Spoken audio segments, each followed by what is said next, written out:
No Senado, Leandro, o plenário da Casa começa a discutir hoje, então, a proposta de emenda à Constituição, a PEC, que limita poderes do Supremo Tribunal Federal. O texto, então, foi aprovado pela Comissão de Constituição e Justiça, a CCJ. O objetivo dessa PEC é alterar o artigo 49 da Constituição Federal.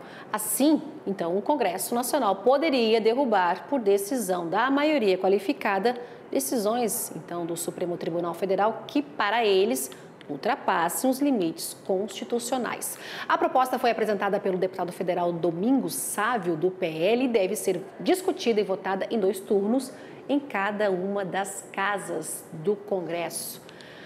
Muito pano para manga, isso é verdade, né? É o primeiro ponto de pauta do plenário de hoje. Se não houver inversão de pauta para a votação desse requerimento e a votação do projeto de desoneração, o primeiro ponto de pauta a ser votado, se não houver a inversão da pauta, como eu falei anteriormente, isso deve ser apreciado no plenário. São 2 turnos de votação que podem acontecer hoje ainda. Simone, há força para a aprovação da matéria, porque há um descontentamento muito grande em relação às decisões do Supremo, principalmente isso foi alavancado depois da decisão do Supremo no que diz respeito ao marco temporal. A reação foi imediata e aí foi aprovado em tempo recorde essa emenda constitucional na comissão e seguiu então para o plenário. Lembrando, essa matéria, depois de aprovado na Câmara, no Senado tem que seguir para a Câmara, também em votação em 2 turnos. Caso seja modificada, volta para o Senado Federal. O presidente do Senado, Rodrigo Pacheco, ele, num primeiro momento, deu vazão para que essa matéria seguisse. Até porque ele vinha, de alguma forma, em disputa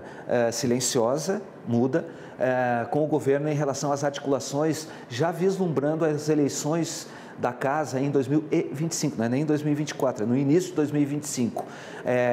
O presidente da Câmara, o presidente do Senado, o Rodrigo Pacheco, ele apoia o ex-presidente Davi Alcolumbre, que tem se aproximado muito dos parlamentares de oposição, do PL, por exemplo, que tem como autoria a relatoria dessa matéria, o autor dessa matéria que trata da modificação da estrutura do Poder Judiciário.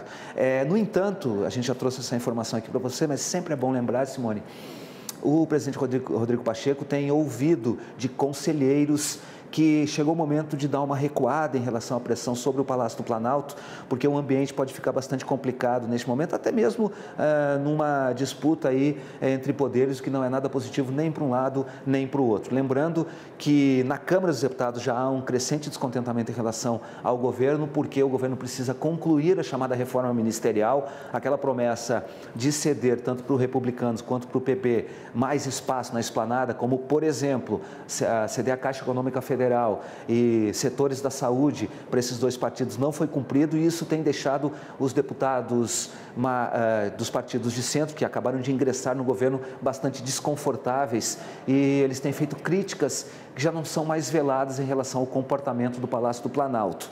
O presidente Lula tem comandado pessoalmente essa articulação, e a expectativa, a gente deve acompanhar isso essa semana, é que esse processo avance, porque do contrário, esse descontentamento, se avançar demais, se crescer muito, o governo vai ter muita dificuldade no Congresso neste fim de ano. Tem muita matéria que interessa ao governo e, por exemplo, uma é essa aí que a gente está falando agora há pouco, outra é a desoneração da folha de pagamento dos 17 setores. Num primeiro momento, quando a gente olha, por exemplo, antes do ingresso desses partidos na base do governo, a gente tinha um apoio de aproximadamente 54%, 53%, dependendo da matéria. Depois do ingresso dos novos partidos na base, esse apoio passou para algo em torno de 60%. Foi positivo, o governo conseguiu o apoio que queria. Com o descontentamento, isso naturalmente vai reduzir bastante. Agora o governo vai ter que cumprir a promessa que fez, os compromissos que assumiu com Arthur Lira.